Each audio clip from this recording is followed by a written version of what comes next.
Hello student, SBN on classes में आप सबका स्वागत है। मैं आज आपको कक्षा 10 में पूछे जाने वाले प्रश्न के बारे में बताने जा रहा हूँ। कारक। कारक क्या है? कारक का शाब्दिक अर्थ है करने वाला, लेकिन परिभाषा के अनुसार जब हम देखते हैं कि जब किसी संज्ञा या सर्वनाम पद संबंध किसी अन्य पद विशेषकर क्रिया के साथ जाना जाता है उसे कारक कहा जाता है। अब आती है इसके बाद में विभक्ति। विभक्ति में क्या होता है? कारक को प्रकट करने वाले चिन्हों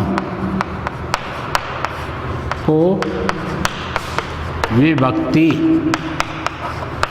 कहा जाता है। यानी कारक को प्रकट करने वाले चिन्हों को विभक्ति कहते हैं, और प्रत्येक कारक का एक विभक्ति चिन्ह होता है। प्रत्येक कारक का एक विभक्ति चिन्ह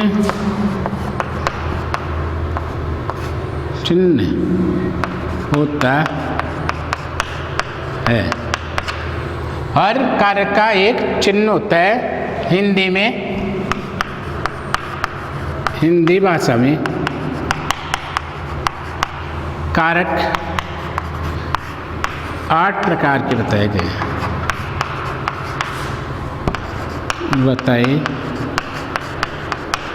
गए हैं। सबसे पहले अपन इनका नाम लिखते हैं। विभक्ति चिन्हों के बारे में हम जानते हैं कि सबसे पहले जो कारक है वह है कर्ता।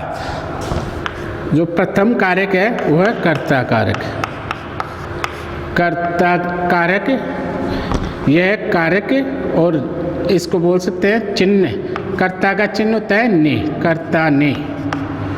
दूसरा है कर्म को। तीसरा है करण से। कर्ता ने कर्म को करण से। और चौथा है संप्रदान।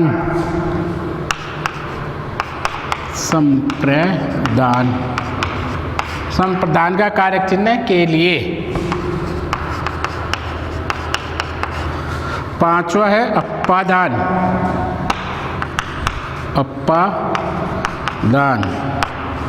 अपादान होता है से अलग या से अलग। अपादान का मतलब होता है से अलग। कर्ता ने कर्म को करण से संप्रदान के लिए, अपादान से अलग यानी पृथक भाव के लिए आता है। इसमें पृथक होने में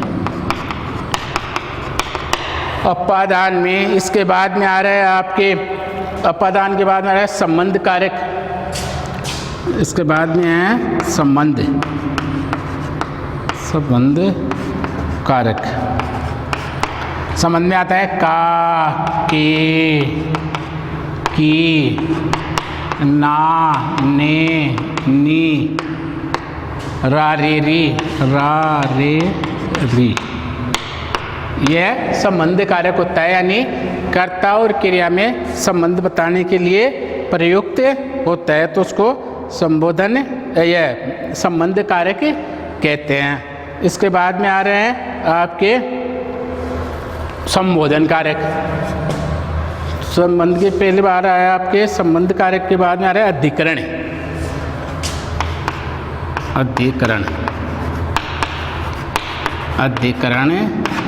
कारक। अधिकरण में होता है में और पर।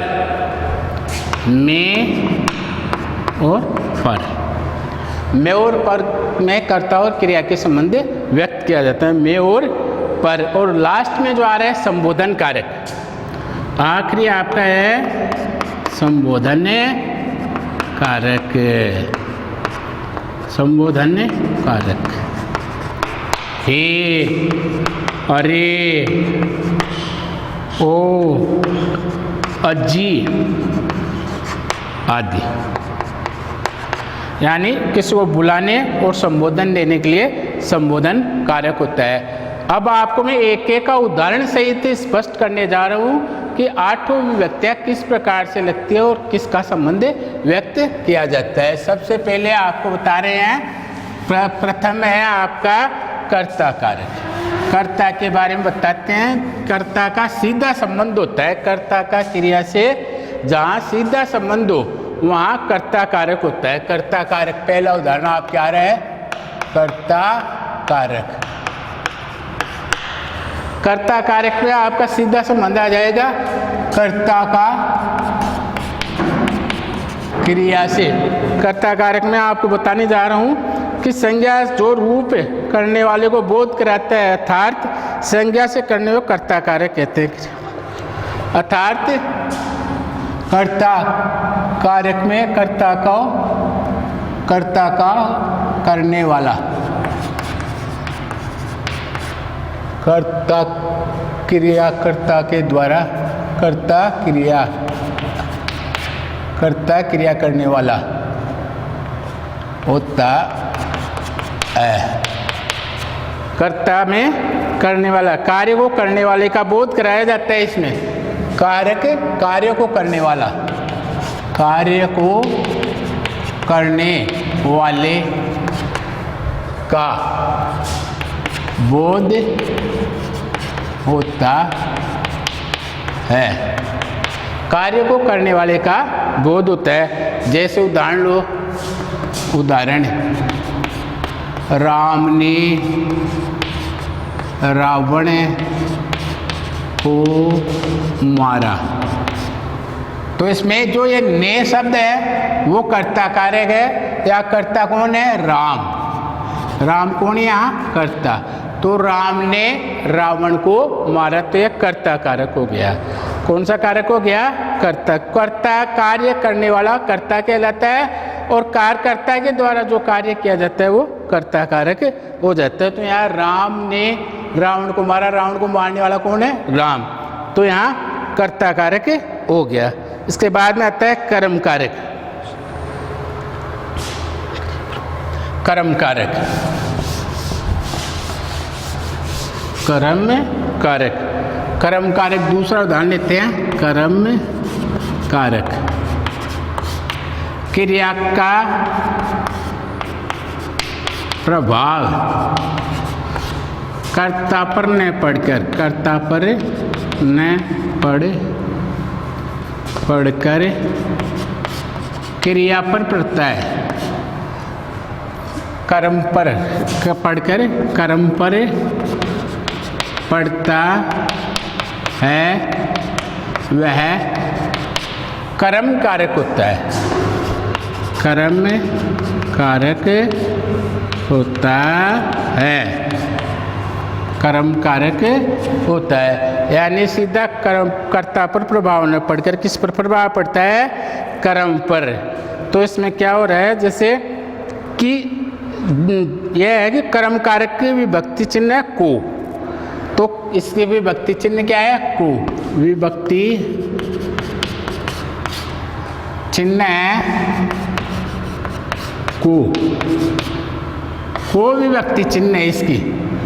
कौन सी चिन्ह है, विभक्ति चिन्ह को। जैसे राम ने रावण को मारा, उदाहरण यही ले लेते हैं, राम ने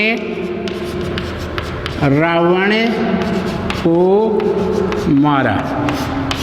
तो इसमें यह तो है कर्ता कारक, यह तो हो गया कर्ता कारक हो गई ये तो, और यह हो गया कर्म, यह हो गया कर्म कारक।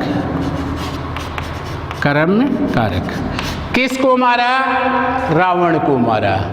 तो कर्ता का प्रभाव कर्म पर पड़ रहा है, न कि क्रिया पर। तो यहाँ कर्म प्रभाव हो गया, तो यह कर्म कारक हो गया। इसके बाद में आ रहा है तीसरा उदाहरण लेते हैं ना, तो वो है आपका करण कारक। करण कारक, करण कारक में क्या होता है कि संप्रदान का अर्थ देना होता है। करण कारक में वाक्य में कर्ता जिस माध्यम से, करण कर्ता जिस माध्यम से क्रिया करता है वह करण कारक कहलाता है। करण कारक कहलाता है। यानी माध्यम होना चाहिए, जिस माध्यम से कर्ता कार्य करता है, अपनी क्रियाएं संपन्न करता है, तो वहाँ करण कारक होता है। जैसे राम ने, इसके उदाहरण से मैं आपको सुनूं, राम ने रावण को धनुष बाण से मारा, बाण से मारा। इसमें ने तो गया कर्ता कारक,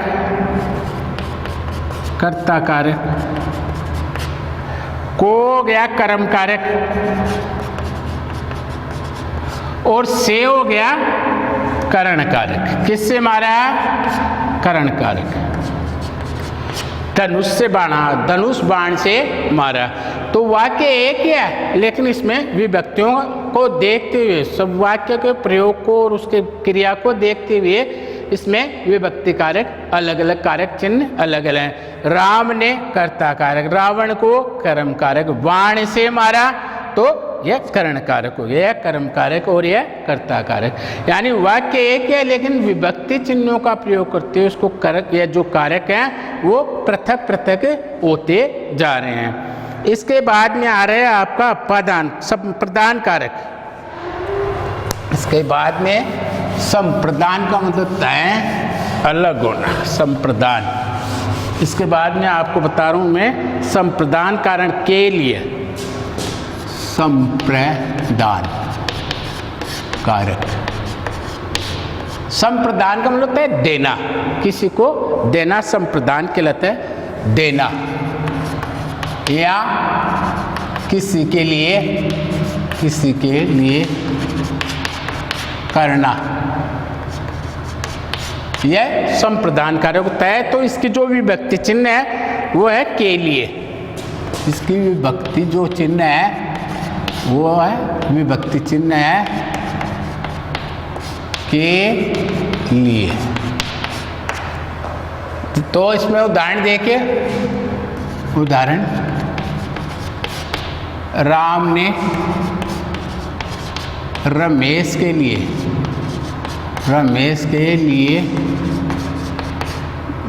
पुस्तक खरीदी,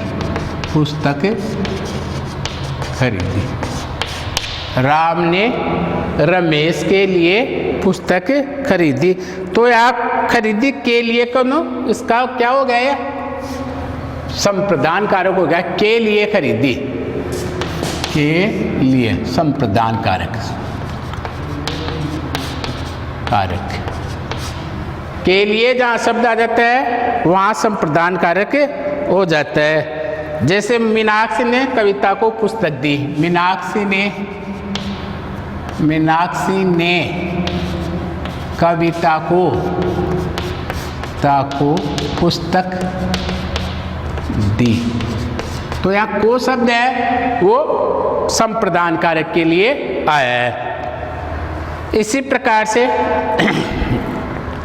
अपादान, इसके बाद में आ रहा है अपादान कारक।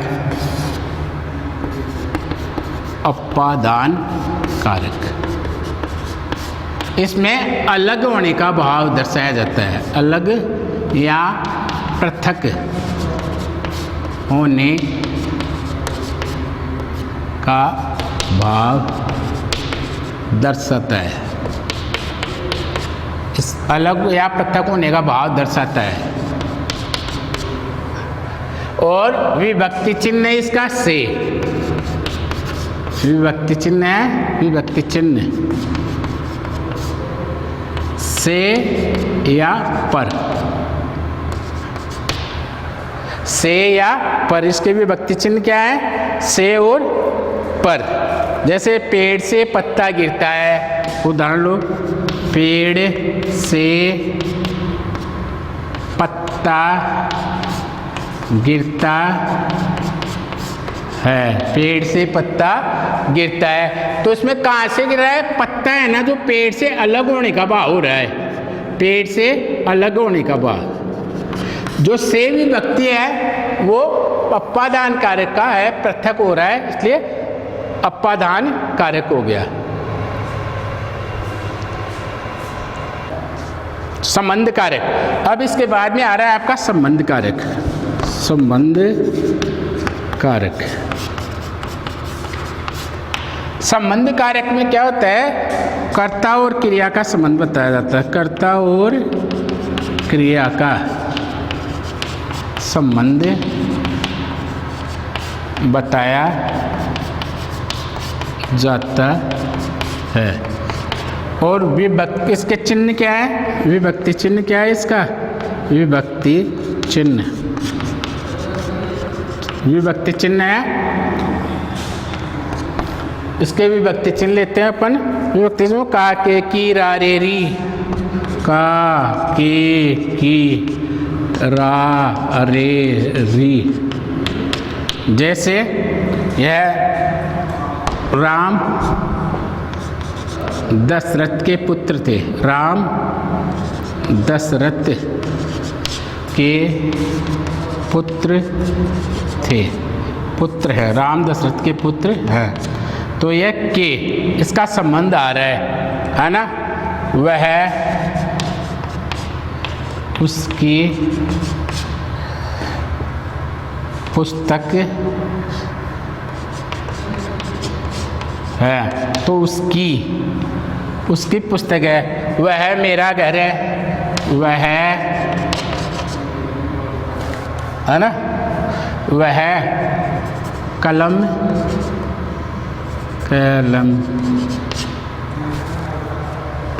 का के में इसमें आ जाएगा तुम्हारे अजय की पुस्तक। राम वह कलम अजय की है, अजय की है। तो ये अजय से पुस्तक का संबंध हो रहा है। तो ऐसे जो संबंध आपस में स्थापित होते हैं कर्ता क्रियाक्रम का, तो वहाँ संबंध कारक चिन्ह लगते हैं। इसके बाद में आ रहा है अधिकरण कारक। अधिकरण कारक में और पर, में और पर। अधिकरण कारक 7वें नंबर पे आ रहा है अधिकरण कारक। अधिकरण कारक में क्या होता है? में और पर होता है संज्ञा और सर्वनाम के जिस रूप से क्रिया का आधारभूत, संज्ञा और सर्वनाम में आधार बोध होता है, बोध होता है, अधिकरण कारक होता है, आधार होता है, आधार का बोध होता है, तो वह उसे अधिकरण कारक कहते हैं। इसमें होता है में और पर। इसकी विभक्ति कारक चिन्ह है, विभक्ति है में और पर। जैसे उदाहरण लो, जैसे पेड़ पर पक्षी बैठे हैं, पक्षी बैठे हैं, पेड़ पर पक्षी बैठे हैं और पक्षी आकाश में उड़ रहे हैं, पक्षी आकाश में उड़ रहे हैं, उड़ रहे हैं, पक्षी आकाश में उड़ रहे हैं। तो इसमें यह में और जो पर है वो अधिकरण कारक के है। इसके बाद में आपके लास्ट में आ रहा है संबोधन, संबोधन कारक चिन्ह, संबोधन कारक चिन्ह। लास्ट है कारक में संबोधन, संबोधन कारक चिन्ह। इसमें संज्ञा और सर्वनाम, संज्ञा और सर्वनाम, सर्वनाम को संबोधित करने के लिए, करने के लिए प्रयुक्त होते हैं विभक्ति चिन्ह इसके हे, अरे, ओ, अजी। अब उदाहरण देखिए, उदाहरण हे राम, हे राम, हे राम, यह क्या हो गया? क्या हो गया? और हे राम, यह क्या हो गया? अरे सुनते हो? अरे इधर आओ, इधर आओ। अजी सुनते हो? अजी सुनते हो, सुनते हो। संबोधन कारक चिन्ह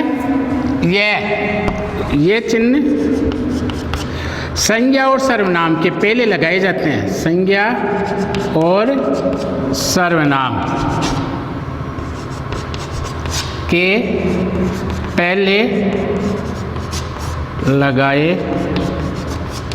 जाते हैं। इस प्रकार से आपने देखा कि कारक क्या है और कारक कितने प्रकार के होते हैं। आज के लिए इतना ही, धन्यवाद।